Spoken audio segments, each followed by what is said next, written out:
से अज्ञान से अंधे हुए मनुष्यों के चोखों को नेत्र जो है उनको उन्मीलित करते हैं, नेत्र खोल देते हैं, अर्थात अज्ञान का अंधकार हटा देते हैं। ऐसे गुरु को नमस्कार है। आज गुरु पूर्णिमा का पावन दिवस है। आज के ही दिन महर्षि वेदव्यास का जन्मदिन भी है, इसलिए गुरु पूर्णिमा को व्यास पूर्णिमा के रूप से भी मनाते हैं। महर्षि वेदव्यास के जन्मदिन को व्यास पूर्णिमा को गुरु पूर्णिमा के रूप से क्यों मनाया जाता है और उनको आदि गुरु के रूप में क्यों मानते हैं, अगर हम उनके कार्यों पर और उनके जीवन पर थोड़ा सा दृष्टिपात करें तो ये हमें खुद ही समझ में आ जाएगा। उनके जो कार्य हैं इतने ज़्यादा हैं कि कई बार ऐसा लगता है क्या कोई एक मनुष्य अपने जीवन में इतना कर सकता है। हिंदू धर्म का जो आधार है वो वेदों को माना गया है। वेद 4 हैं और बहुत विशाल ग्रंथ हैं। अगर इनको एक साथ रखें तो शायद ये हॉल हमारा पूरा नहीं पड़ेगा। इनका एक नाम श्रुति भी है, क्योंकि उस समय लिखने की परंपरा नहीं थी। गुरु शिष्य एक दूसरे को सुन करके ज्ञान का हस्तांतरण करते थे और ऐसे ही ये परंपरा दर परंपरा ज्ञान संरक्षित होता था। लेकिन इतने विशाल ग्रंथ और इसको कितने दिनों तक इस तरीके से स्मृति से संरक्षित किया जा सकता है, यह कठिन होता जा रहा था। इसलिए वेदव्यास ने वेदों का विभाजन किया, उनको 4 भागों में बांटा और फिर अलग अलग जो उनके शिष्यों की शाखाएं थीं उनको इसके संरक्षण और प्रचार का भार सौंपा। तो हमारे हिंदू धर्म के मूल में जो वेद हैं उनका संरक्षण और विभाजन महर्षि वेदव्यास ने किया। वेदों के बाद जो हिंदू धर्म के बहुत सारे ग्रंथ हैं, हम लोग अलग अलग, किसी को कोई पसंद है किसी को कोई, हम लोग उसका पाठ करते हैं और उसके हिसाब से अपना जीवन यापन करते हैं। कोई महाभारत पसंद करता है, किसी को रामायण, किसी को भागवत, कोई कुछ पुराण को हम लोग उसके हिसाब से चलते हैं, फॉलो करते हैं। लेकिन 3 ग्रंथ ऐसे हैं जिनको वेदों के बाद आधार के रूप में हिंदू धर्म में स्वीकृति दी गई है। इन 3 ग्रंथों को प्रस्थान त्रयी के नाम से भी जानते हैं। इसमें पहला है उपनिषद, जो वेदों का अंतिम अध्याय है, इसलिए उसे वेदांत भी कहते हैं। दूसरा है ब्रह्मसूत्र और तीसरा है गीता। तो वेदों का संरक्षण किया तो उपनिषदों का भी संरक्षण और विभाजन वेदव्यास ने किया। ब्रह्मसूत्र जो है वो वेदव्यास की ही रचना है, उन्होंने ही लिखा वेदांत दर्शन का प्रतिपादन करने के लिए। और तीसरा है गीता। गीता हम सभी जानते हैं महाभारत का हिस्सा है और महाभारत की रचना भी वेदव्यास ने ही की। इसके साथ ही उन्होंने यहीं पे नहीं रुके, क्योंकि हम लोग अभी, मेरे सामने बहुत सारे बच्चे बैठे, हम लोग क्लास में जाते हैं, जब कुछ भारी बातें होती हैं तो क्या करते हैं, कहानियों के माध्यम से बच्चों को बताते हैं, क्योंकि उससे हमें समझना और उसे ज़्यादा समय तक याद रखना आसान होता है। तो वैसे ही ये जो वेद के, गीता के जो उपदेश हैं उसको सब लोग समझ सकें, अपने जीवन में उतार सकें, इसके लिए उन्होंने कहानी और चरित्रों का चित्रण किया पुराणों के माध्यम से। पुराणों में उन उपदेशों को उन्होंने लोगों के जीवन चरित्र से दिखाया, जिससे हम उन उपदेशों को आसानी से अपने जीवन में रूपायित कर सकें। तो पुराणों की 18 पुराणों की रचना की और इन पुराणों में मूल स्वर क्या है, तो वो कहते हैं अष्टादश पुराणेषु व्यासस्य वचनम द्वयम परोपकार पुण्याय पापाय परपीडनम। 18 पुराण बनाए थे, पर अंत वचन ये 2 ही कहे, नेकी सम पुण्य है को नहीं, पर पीड़न सम कछु पाप नहीं। तो ये लोगों को निस्वार्थता का अपने जीवन में उतार सके, दूसरों का कुछ अच्छा कर सके, इसको रूपायित करने के लिए उन्होंने 18 पुराण बनाए। यहीं पे उनका कार्य नहीं समाप्त हुआ। हमारा जो सबसे बड़ा भक्ति शास्त्र में धर्म ग्रंथ जिसे मानते हैं, श्रीमद् भागवत, वो भी उन्हीं की रचना है। तो इसलिए व्यासदेव को आदि गुरु कहना या उनके जन्मदिन व्यास पूर्णिमा को गुरु पूर्णिमा के रूप से मनाना कोई आश्चर्य की बात नहीं है, बहुत स्वाभाविक है। अब हम सबसे पहले गुरु कौन है, क्या है, गुरु शब्द की व्युत्पत्ति कैसे हुई, ये उत्पन्न कैसे हुआ, इस पे प्रकाश डालेंगे। गुरु शब्द जो है वो 2 संधियों से संधि होकर के मिलके बना है, गु और रु।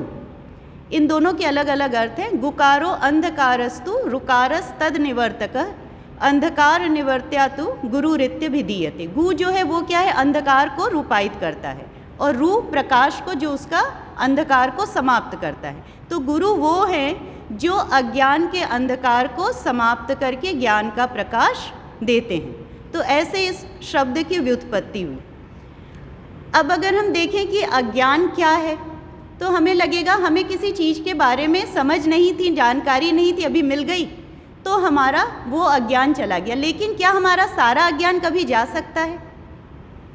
अभी अगर हम देखें तो क्या होता है, तुम लोग सामने हो इसलिए मैं तुम लोगों को ज़्यादा एड्रेस कर रही हूँ। 11th-12th में आए तो अलग अलग तुम लोगों ने ब्रांचेस चूज़ की है ना, सब्जेक्ट्स चूज़ किए, और आगे जाएंगे और भी ज़्यादा स्पेशलाइजेशन होता चला जाएगा। तो इतना सब करने के बाद बहुत तुम लोग 7-8 सालों के बाद देखोगे कि किसी एक पर्टिकुलर फील्ड में तुम लोगों का स्पेशलाइजेशन हो गया है। शायद उसके बारे में तुम्हें 50% बहुत अच्छी नॉलेज हो जाएगी, ठीक है। कोई बहुत प्रतिभावान है तो वो क्या करेगा, हो सकता है उसका स्पेशलाइजेशन जो 8 से 10 क्षेत्रों में हो जाए, इससे ज़्यादा में तो नहीं। लेकिन कितने हैं, तो क्या कभी भी ऐसा हो सकता है कि हमारा का पूरा अज्ञान चला जाए? ऐसे लगता तो नहीं है। और अगर हम देखें तो साइंस कर क्या रहा है हमारे चारों ओर, अगर हम देखें तो बहुत सारी चीज़ें, अभी यहाँ पे बहुत सारे लोग बैठे हैं, यहाँ पे कुछ दरी है, कैमरा है, दरवाजे हैं, सब बहुत सारी चीज़ें हैं, लाखों में चीज़ें हैं अलग अलग जिनको हम देखते हैं। इतनी सारी विविधता हम रोज़ देख रहे हैं। फिर साइंस ने क्या किया, इनके पीछे क्या खोजा, एलिमेंट्स को खोजा। अभी 118 एलिमेंट्स मानते हैं, 105 के बाद हालांकि अनस्टेबल हो जाते हैं, लेकिन 118 को मानते हैं। तो इन लाखों चीज़ों को क्या किया साइंस ने, 118 में डिवाइड कर दिया। अब ये 118 के पीछे भी हम गए, फंडामेंटल पार्टिकल्स जो हैं उनको सर्च किया, फिर हमने क्या किया, 3 में उनको कर दिया, इलेक्ट्रॉन, प्रोटॉन, न्यूट्रॉन। फिर क्या हुआ, क्वांटम फिजिक्स आ गई, अनसर्टेनिटी की बातें होने लगी। उसके बाद सिंगुलैरिटी की बात हो रही है। अगर हम बिग बैंग को देखें कि ये सारा यूनिवर्स स्टार्ट कैसे हुआ, तो क्या बोलते हैं, एक इन्फिनिट डेंसिटी थी जिसका वॉल्यूम नहीं था, वॉल्यूम ऑलमोस्ट 0 था, उससे ये सारी चीज़ें बैंग होती हैं और स्टार्ट होता है यूनिवर्स। तो हम एक सिंगुलैरिटी की बात कर रहे हैं, मतलब अगर हम वो सिंगुलैरिटी को जान लें तो शायद हम ये सब कुछ जान सकते हैं। तो जो विज्ञान हमें जिस तरफ ले जा रहा है, यही प्रश्न हमारे प्राचीन काल में ऋषियों के मन में भी आता था, क्या कुछ ऐसा है जिसको हम जान ले तो हम सब कुछ जान सकते हैं? मुंडक उपनिषद है। मुंडक का मतलब होता है जिसका सर मुंडित मस्तक हो। लोगों को उस समय अपने नाम को लेकर के कोई चिंता नहीं होती थी, तो उन्होंने कभी अपना नाम तक नहीं प्रकट किया। क्या नाम पड़ गया, मुंडक उपनिषद। कोई मुंडित मस्तक के रहे होंगे जिन्होंने इसको लिखा। आज हम लोग छोटी छोटी सी चीज़ पे अपना नाम का लेबल लगाते हैं, लेकिन ये हमारे यहाँ की परंपरा नहीं है। तो जो भी हो, मुंडक उपनिषद में एक जगह प्रश्न ऐसे ही आता है, कस्मिन् नु भगवो विज्ञाते सर्वमिदं विज्ञातम भवतीति। ऐसा क्या है जिसको जानने से हम सब कुछ जान सकते हैं? तो ये जहाँ हम साइंस में बाहर के उसमें खोज रहे हैं, यहाँ पे हम लोगों ने अपने अंदर में वो खोजना शुरू किया। क्योंकि अगर हम अपने अंदर जाते हैं तो अपने आंतरिक स्वरूप में हम सब एक हैं।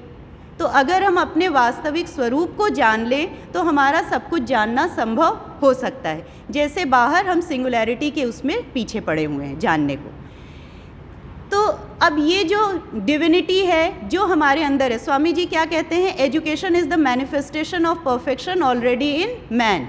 And what is religion? Religion is the manifestation of divinity already in man. मतलब हमारे अंदर वो परफेक्शन, वो डिविनिटी पहले से है। गुरु क्या करते हैं, उसको मैनिफेस्ट करते हैं, उसकी जो कवरिंग है उसको हटा देते हैं। और ये कवरिंग हटाना, जब हमने अपने लक्ष्य को अभी देखा कि हम कहाँ पहुँचना चाह रहे हैं, उस सिंगुलैरिटी में जो सबके अंदर है, जो सबको एक कर रही है, तो ये पहुँचना कोई बहुत आसान काम तो नहीं है। और अगर छोटे से छोटा काम भी देखें, यहाँ तक कि अगर कोई चोर चोरी भी करने जाता है ना, तो भी वो किसी से सीखता है कैसे करेंगे। तो ये तो इतना बड़ा है क्षेत्र, ये हम खुद से कभी कर सकते हैं? ये जो रास्ता है इस कितना डिफ़िकल्ट है, इसके बारे में कठोपनिषद में कहानी आती है। उसमें कहते हैं क्षुरस्य धारा निशिता दुरत्यया। ये जो रास्ता है ये छुरे की धार के समान है, कठिन है। जैसे छुरे की धार पे चलना कठिन होता है, वैसे ही ये रास्ता कठिन है। उसमें और भी कहते हैं, देवैरत्रापि विचिकित्सितम पुरा नहीं सुविज्ञेय मरुणेश धर्म। ये इतना कठिन है कि देवताओं को भी इसको जानने में मुश्किल हुई थी। अनन्य प्रोक्ते गतिरस्ते नास्ते अणियान यतर्क्य मणु प्रमाणात। अगर कोई जो खुद इस रास्ते से लक्ष्य तक नहीं पहुंचा है, आपको न बताए, तो कभी भी केवल तर्क के द्वारा हम अपने लक्ष्य तक नहीं पहुंच सकते। तो ये इसकी कठिनता के बारे में बताया गया है। और वास्तव में इस रास्ते पे चलना अगर हमें कोई बता सकता है तो वो ईश्वर के अलावा और कोई नहीं बता सकता। और ईश्वर का वो भाव जब वो लोगों पर कृपा करते हैं कि उनके अज्ञान के अंधकार को दूर करें, उनके मन की मलिनता को दूर करें, ईश्वर का ये भाव ही गुरु भाव कहलाता है। और इसी गुरु भाव की हम मानव गुरु के रूप में पूजा करते हैं। इसलिए जो मानव गुरु की पूजा है वो वास्तव में ईश्वर के उस गुरु भाव की पूजा है, जो गुरु भाव हमारे मन से हमारी मलिनता को, हमारे अज्ञान को कृपा करके दूर कर रहा है। अब ये जो ईश्वर का गुरु भाव है, इसको अभी हमने कहा कि पुराणों में बहुत सारी कहानी के माध्यम से हमें इन चीज़ों को स्थूल रूप में बताया गया, जिससे हम आसानी से समझ सकें। तो ईश्वर के दो रूप जो हैं वो गुरु रूप में निर्देशित किए गए हैं। जैसे माँ सरस्वती की हम पूजा करते हैं, वो ज्ञान देती हैं, लेकिन वो माँ हैं। और दो जो स्वरूप हैं वो गुरु के रूप में स्वीकृत है। इनमें से पहला जो है वो शिव जी का अवतार कहा जाता है, जिनको हम दक्षिणामूर्ति के नाम से जानते हैं। दक्षिणामूर्ति का मतलब शिव जी का मुंह दक्षिण दिशा की ओर है, इसलिए वो दक्षिणामूर्ति कहलाते हैं। इनके बारे में शंकराचार्य ने बहुत सुंदर स्तव लिखा है। उसमें उनके स्वरूप कैसा है इसका वर्णन करते हुए वो कह रहे हैं, चित्रम वट तरोर मूले वृद्धा शिष्या गुरुरिवा गुरोस्तु मौनम व्याख्यानम शिष्यास्तु छिन्न संशयाः। वट तरु मतलब बरगद का पेड़ है, उसके नीचे शिव जी बैठे हुए हैं। शिव जी का रूप जो है वो कैसा है, युवा है। वो गुरु है लेकिन उनका रूप युवा है। और उनके शिष्य कैसे हैं, वृद्धा शिष्या। उनके शिष्य जो हैं, कुछ ऋषि हैं जो वृद्ध हैं, वो बैठे हैं। अच्छा, अब वो क्या कर रहे हैं, शिष्यास्तु छिन्न संशया। जो उनके शिष्यों के डाउट्स हैं उनको वो क्लियर कर रहे हैं, लेकिन कैसे, मौन व्याख्या तो कर रहे हैं लेकिन बोल के नहीं। उनकी उपस्थिति मात्र से जितने भी डाउट्स हैं वो सब क्लियर हो जा रहे हैं। हमारे मन के जितने संशय हैं वो दूर हो जा रहे हैं। दक्षिणामूर्ति जो शिव का स्वरूप है, दक्षिण दिशा का एक मतलब भी होता है यमपुरी, मतलब वो मृत्यु का नाश करते हैं, मृत्यु के भय का नाश करते हैं। और दक्षिण की ओर है शुभ हैं। इनकी जो मुद्रा है वो ज्ञान मुद्रा है। ज्ञान मुद्रा में ये दो जुड़ती हैं और 3 उंगलियां ऐसी आती हैं। तो ये जो तर्जनी और अंगुष्ठ का मिलन है ये बताता है जीव और ब्रह्म एक है। और ये 3 अज्ञान, अंधकार, मोह और कर्म पाश को दिखाती है। ये 3 दूर होते हैं तब जीव और ब्रह्म यानी ईश्वर और हम सब का मिलन होता है। तो शिव जी की जो मुद्रा है वो एक ज्ञान मुद्रा है। एक हाथ में उनकी अग्नि है, एक में शास्त्र है, एक में जपमाला है। इसके पीछे की जो कहानी है वो बहुत अच्छी सी छोटी सी कहानी है। वो कहानी भी मैं बता रही हूँ अभी। कहते हैं एक बार जब शिव जी और सती जी का विवाह हुआ, उसके बाद महर्षि दधीची के यहाँ दोनों लोगों को आमंत्रित किया गया। शिव जी वहाँ पे जाते हैं। वहाँ पे महर्षि अथर्व उनके पास आते हैं और कहते हैं मैंने एक रचना की है और मैं चाहता हूँ कि आप इस पे अपनी समीक्षा दें, अपना रिव्यू बताएं मुझे। तो शिव जी ने उसे पढ़ा और बहुत संतुष्ट हुए। कहा आपकी जो ये रचना है इसको मैं 4थे वेद के रूप में मान्यता दे रहा हूँ। सब लोगों को बहुत आश्चर्य हुआ। लेकिन जो सनत कुमारों का नाम पुराणों में आता है, ब्रह्मा जी के 4 पुत्र कहे जाते हैं ये लोग, मानस पुत्र, सनक, सनंदन, सनातन और सनत। इन चारों को समूह रूप से सनत कुमार भी कहते हैं। तो इन लोगों को आश्चर्य हुआ क्योंकि वेदों को रचना किसी की नहीं माना गया है। वेदों के कोई रचयिता नहीं है। हम क्या मानते हैं, वो सत्यों का समूह है जो पहले से थे। जैसे न्यूटन ने क्या किया, ग्रेविटेशनल लॉ की डिस्कवरी की। क्या उसके पहले ग्रेविटेशनल फोर्स नहीं था? ग्रेविटेशनल फोर्स तो तब भी था। उसने उसे बताया कि ये ऐसा प्रेजेंट है, उसने उसको बनाया नहीं। वैसे ही वेदों में जो सत्य है उसको किसी ने बनाया नहीं, वो जो ट्रुथ्स हैं वो इटर्नल है, इटर्नली प्रेजेंट है। बस उन लोगों ने उसे उसके बारे में बताया कि ऐसा एक सत्य है। इसलिए सनत कुमार के मन में संदेह था कि किसी की रचना को वेद के रूप में कैसे मान्यता दी गई। तो उन लोगों ने दक्ष प्रजापति से पूछा, उन्होंने कहा शिव जी से प्रार्थना करो। तो ये ऋषि चारों शिव जी से प्रार्थना करने के लिए बैठते हैं। उत्तर की ओर मुँह करके बैठे थे, इसलिए शिव जी उनके सामने जब प्रकट होते तो वो दक्षिण की ओर होते हैं। उनके संदेह का निवारण हो जाता है। और इसके पीछे की कहानी मैं अलग से बोल रही हूँ। इसमें आता है कि हयग्रीव नाम का एक राक्षस था। हय का मतलब होता है घोड़ा और ग्रीव का मतलब गर्दन, तो जिसके गर्दन से ऊपर का हिस्सा घोड़े जैसा था। ब्रह्मा जी को नींद आ गई, उसने देखा तो उसने क्या किया, उनके पास से चारों वेदों को चुरा लिया, चुरा के लेके भाग गया। अब ब्रह्मा जी को पता चला तो बहुत घबराए, क्या करूं। तो उन्होंने, भगवान विष्णु उस समय योग निद्रा में थे, योग निद्रा से उनको एकदम से उठाया, क्योंकि वो गहरी योग निद्रा में थे और एकदम से उठाया तो उनका सिर जो है वो धड़ से अलग हो गया और ब्रह्मा जी ने उनके सिर की जगह पे भी एक घोड़े का सिर रख दिया। तो भगवान विष्णु का ये अवतार हयग्रीव कहलाता है, क्योंकि उनका भी गर्दन से ऊपर का हिस्सा जो था वो घोड़े जैसा था। तो इस हयग्रीव राक्षस को ये वरदान था कि आपको कोई दूसरा हयग्रीव ही मारेगा। तो अब भगवान विष्णु जाते हैं, तो जब युद्ध होता है तो उसने क्या किया कि 3 वेद तो उनको वापस कर दिए, चौथा वेद लेके वो भागता है शिव जी के पास और कहता है मुझे बचा लो। तो शिव जी ने कहा मैं तुम्हें शरण नहीं दूंगा, एक आशीर्वाद देता हूँ, अगले जन्म में तुम्हें इस चौथे वेद का विस्मरण नहीं होगा, तुम इसको भूलोगे नहीं। तो फिर हयग्रीव का वध हो जाता है, चारों वेदों का उद्धार हो जाता है। अब यही हयग्रीव, क्योंकि वो वेदों के और ईश्वर के संपर्क में आया तो अगले जन्म में अथर्व ऋषि बनता है, तो उसको चौथा वेद याद था, इसलिए वो लिखता है। तो यहाँ पे संशय ये होता है कि वो वास्तव में अथर्व ऋषि की रचना नहीं थी, उसने चौथे वेद का फिर से उद्धार किया जो खो गया था।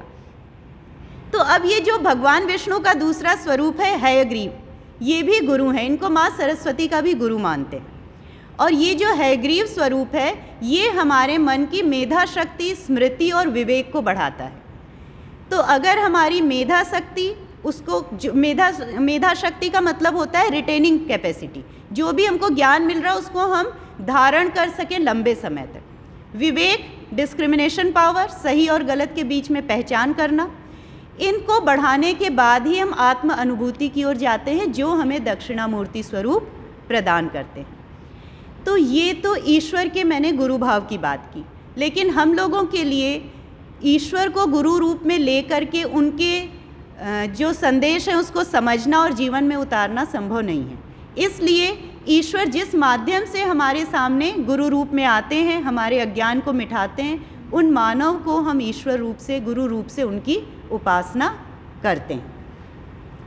और इसीलिए कबीरदास तो यहाँ तक कहते हैं, गुरु गोविंद दो खड़े काके लागू पाए, बलिहारी गुरु आपने जिन गोविंद दियो बताए। जिन्होंने हमें गोविंद को बता दिया, जिन्होंने हमें ईश्वर से मिला दिया, मैं पहले उनकी प्रार्थना करता हूँ, क्योंकि उन्हीं के माध्यम से हम ईश्वर को समझ सकते हैं। अब इसके बाद आता है कि ये तो गुरु की बात हुई। अब अगर हमको गुरु से ज्ञान प्राप्त करना है तो हमारी भी तो कुछ प्रस्तुति होनी चाहिए, क्योंकि हम सब देखते हैं कभी भी 5 लोग जाते हैं एक ही व्यक्ति के पास, हर एक का लेकिन उन्नति अलग अलग होती है। यहाँ पे क्या अंतर हो गया, उपदेश तो एक जैसे मिले, हमारी प्रस्तुति का अंतर था, इसलिए परिणाम भी अलग अलग हो गया। अब अगर इस प्रस्तुति पे देखें तो गीता का 2वां अध्याय है, उसमें 7वां श्लोक है। अर्जुन श्री कृष्ण से कह रहे हैं, कार्पण्य दोषो पहत स्वभाव पृक्षामि त्वाम धर्म सम्मूढ़ चेताः यत श्रेय स्यात् निश्चितं ब्रूहि तन्मे शिष्यस्तेहम शाधिमाम त्वाम प्रपन्नम। अर्जुन ने पहले युद्ध से पहले कृष्ण जी को मना कर दिया, मैं युद्ध नहीं करूँगा, बहुत सारे तर्क दिए, मेरे रिश्तेदार सामने हैं, ऐसा है वैसा है। फिर उसने उनसे फाइनली जाके वो कहता है, कार्पण्य दोषो पहत स्वभाव, कायरतापूर्ण दोष से शायद मेरा जो है वो भ्रम उत्पन्न हो गया है, मैं नहीं समझ पा रहा हूँ क्या मेरे लिए सही है क्या गलत है, यत श्रेय स्यात् निश्चितम ब्रूहि तन्मे। आप मुझे वो निश्चित करके बता दो मेरे लिए क्या करना सही है, मुझे तो नहीं समझ में आ रहा। मैं आपकी शरण में आया हूँ। शाधि माम त्वाम प्रपन्नम, आपका शरणागत हूँ। शिष्यस्ते हम, आपका शिष्य हूँ। तो जब ये शरणागति के रूप में हम गुरु के पास जाते हैं, तब गुरु का उपदेश हम ग्रहण करने में समर्थ हो पाते हैं। यहाँ पे दो गुणों की बात आती है, श्रद्धा और विवेक। दो में से अगर कोई एक गुण है तो आप रास्ते पे आगे बढ़ सकते हैं, नहीं तो नहीं। श्रद्धा क्या है? Positive frame of mind. हमें जो बताया जा रहा है, सबसे पहले तुमको ये मानना पड़ेगा हाँ इसके पीछे कुछ सच है। कोई एक किताब भी पढ़ने बैठे, पहले से ही मान लिया सब बेकार है, तो क्या हम उससे कुछ सीख सकते हैं? एक फर्स्ट पॉजिटिव फ्रेम के साथ तो हमको शुरू करना पड़ेगा। तो वो पॉजिटिव फ्रेम ऑफ माइंड क्या है? वो श्रद्धा है। तो अगर श्रद्धा है और हमारे अंदर विवेक नहीं है, सही गलत की पहचान नहीं है, तो हम गुरु से मार्ग निर्देश लेके आगे बढ़ सकते हैं। दूसरा है कि हमारे अंदर खुद विवेक हो, हम सही और गलत में पहचान कर पाएँ, लेकिन कई बार ये संभव नहीं होता है। तो इसलिए हम गुरु की शरण में जाते हैं, और जब शरण में जाते हैं तो गुरु क्या करते हैं?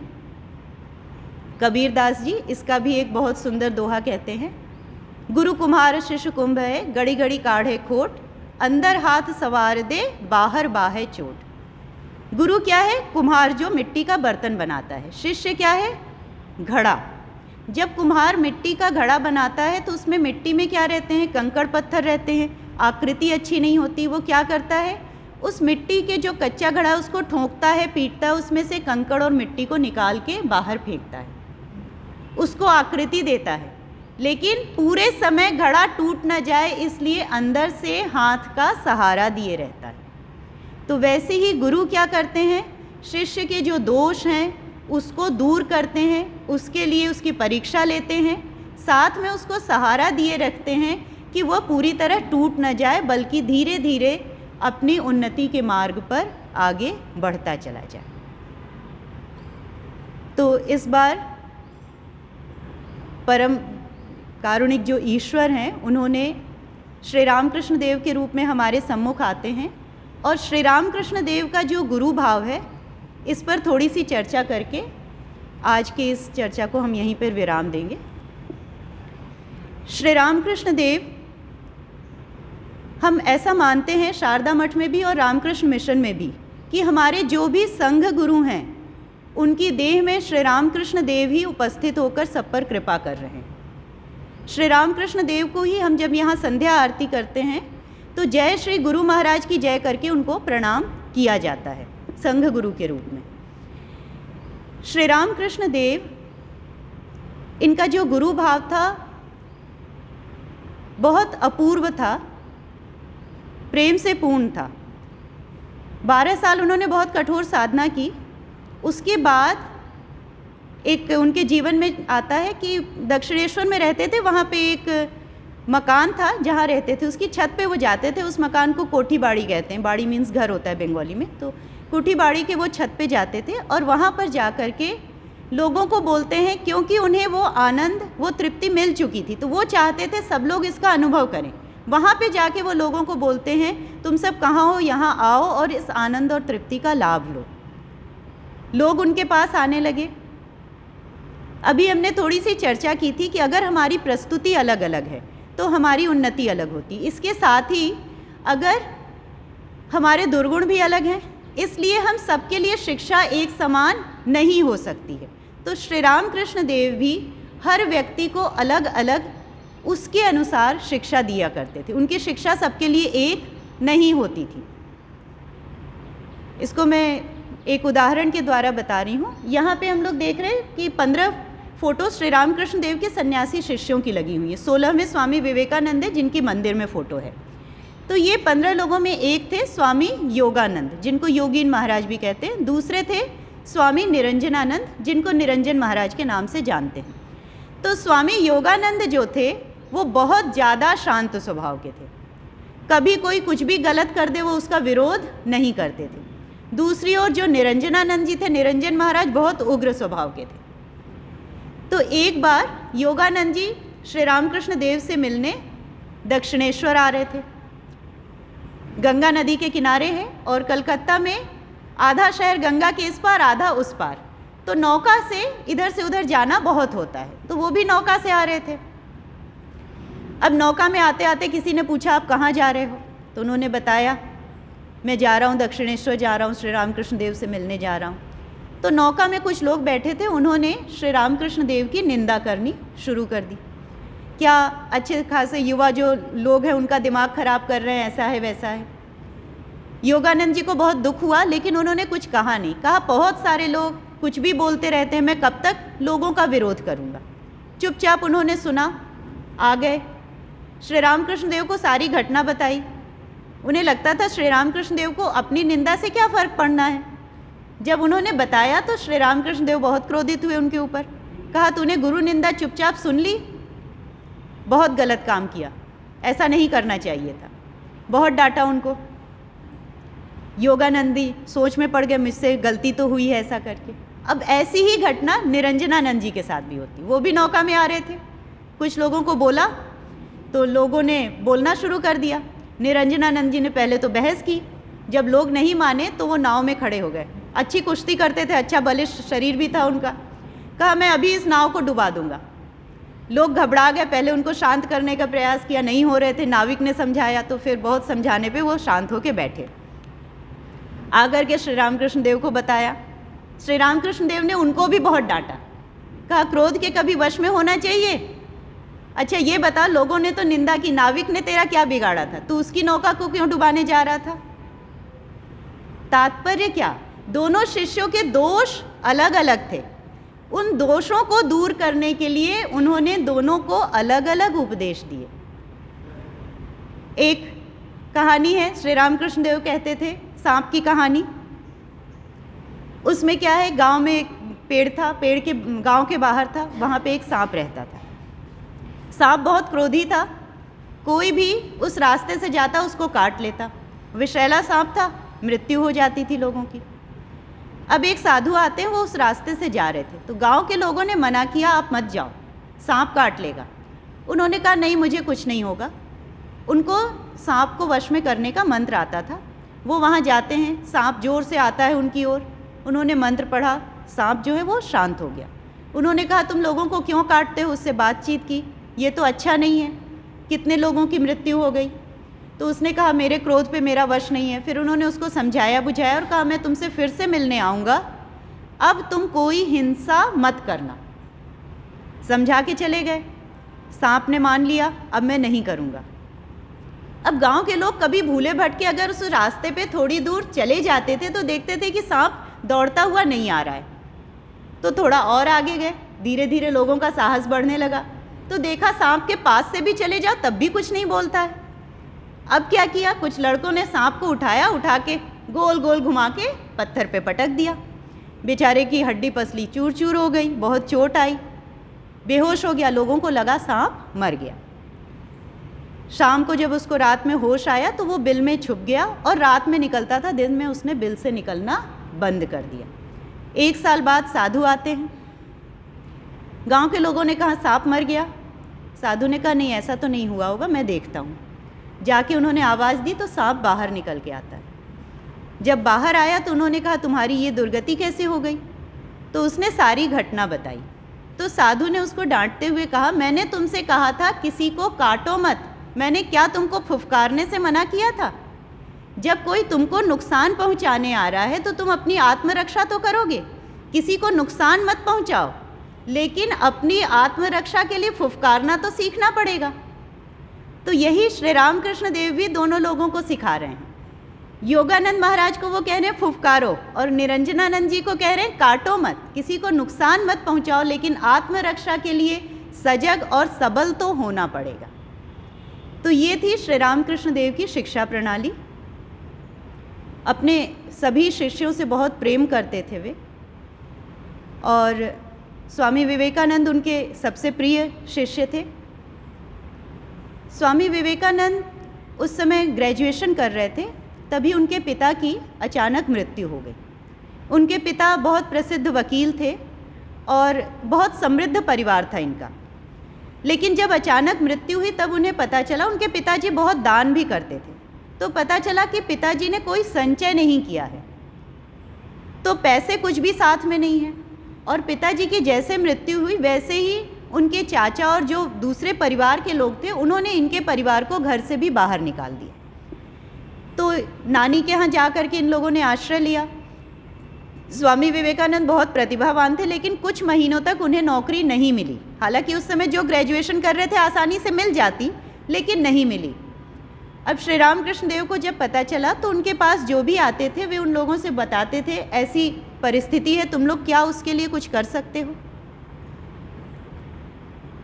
जब स्वामी विवेकानंद को इस बारे में पता चला तो उन्हें बहुत बुरा लगा। वो जाते हैं श्री रामकृष्ण देव के पास। बुरा उनको अपने लिए नहीं लगा, उनको बुरा लगा श्री रामकृष्ण देव के लिए। वे जाके उनसे कहते हैं कि मैं एक साधारण सा मनुष्य हूँ, आपके पास आता हूँ और आप मेरे लिए लोगों के पास जा कर के इस तरीके से प्रार्थना कर रहे हैं, ये मुझे बिल्कुल अच्छा नहीं लग रहा है। श्री रामकृष्ण देव उनसे कहते हैं, नरेंद्र, ज़रूरत पड़ने पर मैं तेरे लिए झोली लेके घर घर भिक्षा मांगने को तैयार हूँ। तो इतनी छोटी सी बात किसी से कहने में मुझे कुछ भी गलत अनुभव नहीं हो रहा, मुझे कुछ भी बुरा नहीं लग रहा है। तो ये था श्री रामकृष्ण देव का प्रेम। उसके प्रेम में जो पड़ जाते वो हमेशा के लिए उनके हो जाते। स्वामी विवेकानंद ने उनकी जो आरती की, हम लोग शाम को करते हैं आरती, संध्या आरती, उसमें कहीं श्री रामकृष्ण देव का नाम नहीं आता है। उनके सारे विशेषण उन्होंने उसमें दिए हैं। तो दो विशेषण हैं, पहला है प्राणार्पण, दूसरा है प्रेमार्पण। उन्होंने अपने प्राणों को अर्पण किया, किस लिए? लोगों के प्रति अपने प्रेम से अर्पण किया। लोगों के प्रति जो उनका प्रेम था उसके लिए उन्होंने अपने प्राणों का भी अर्पण किया। दूसरा, ये जो आरती की शुरुआत है इसका पहला जो शब्द ये है वो है खंडन भवबंधन। भवबंधन क्या है? अगर हम इसकी बात करें तो बंधन जो है, जितना हम एक दूसरे से खुद को अलग अनुभव कर रहे हैं, जो स्टार्टिंग में मैंने सिंगुलैरिटी की बात की, हम जितनी डाइवर्सिटी देख रहे हैं वो सारे बंधन हैं। अगर हम देखें, एक बच्चा है, छोटा सा बच्चा है, कुछ महीने का है, उसका जो पूरा का पूरा अनुभव है, उसका सुख दुख है, वो केवल खुद तक सीमित होता है, केवल उसके शरीर तक। उसकी भूख, उसकी नींद, उसकी प्यास, उसको अपने माँ तक से बहुत छोटा है तब भी उसको मतलब नहीं होता है, उसको अपना खाना चाहिए। अब ये बच्चा धीरे धीरे बड़ा होता है, थोड़ा सा बड़ा हुआ तो माँ से जुड़ जाता है। अब माँ के सुख दुख से उसको असर पड़ता है। थोड़ा और बड़ा होता है, पूरे परिवार से जुड़ जाता है। और बड़ा होता है, अब पड़ोस में भी कोई दुखी है, सुखी है, उसका असर उसके ऊपर होता है। तो ये जो बच्चे के विकास है, ये क्या हो रहा है? सेल्फ सेंटर्ड था, अब उसका परिवार बढ़ता जा रहा है, इसी को हम विकास बोल रहे हैं। और हमारा आदर्श क्या है? वसुधैव कुटुंबकम। ये पूरी पृथ्वी हमारा परिवार है। तो ये हम एकत्व की ओर जा रहे हैं, यही एकत्व हमारा आदर्श है। जितना ज़्यादा हम अपने को छोटे में बांधेंगे, संकीर्ण करेंगे, उतना ज़्यादा बंधन है। तो ये जो संकीर्णता है, ये जो भव बंधन है, इसका नाश करते हैं श्री रामकृष्ण देव। ऐसा स्वामी विवेकानंद, उनको पहला उनका जो संबोधन है श्री रामकृष्ण देव के लिए वो है खंडन भव बंधन। और भी एक चीज़ है, अभी इलेक्ट्रिसिटी है, इसका जो हम देख रहे हैं असर, पंखा चल रहा है, लाइट जल रही है, मैं बोल रही हूँ तो ये स्पीकर जो है इससे काम कर रहा है, एक ही एनर्जी है। वही एनर्जी है, वहाँ पे क्या हो रही है? मैकेनिकल में टर्न हो गई, पंखा घूमने लग गया। लाइट में उसने हीट एंड लाइट एनर्जी दे दी। यहाँ पे मेरे जो साउंड वाइब्रेशंस हैं, इनको वो क्या कर रही है? एम्पलीफाई कर रही है, जिससे लोग दूर तक सुन पा रहे हैं। एनर्जी तो वही एक है, इलेक्ट्रिसिटी। वैसे ही हम सब के अंदर वही ईश्वर एक उसमें विद्यमान है। हम लोग इसका अलग अलग मैनिफेस्टेशन अपने आप से हमने बना लिया, वास्तविक रूप में हम सब एक हैं। वही एकत्व दिखाने श्री रामकृष्ण देव हमारे सम्मुख आते हैं। और आज अंत में उनके श्री चरणों में इस प्रार्थना के साथ कि ये जो एकत्व की अनुभूति है, जहाँ सारे द्वंद्व, सारी ड्युअलिटी, सबका विराम हो जाता है, हम उस मार्ग पर आगे बढ़ सकें, अपने जीवन को समर्थ बना सकें, उनसे कह सकें शरणागत हैं तुम्हारे, शाधि माम त्वम प्रपन्नम, और अपने जीवन को इस मार्ग पर, अध्यात्म मार्ग पर और आगे ले जा सके। आज की इस चर्चा को यहीं विराम देते हैं।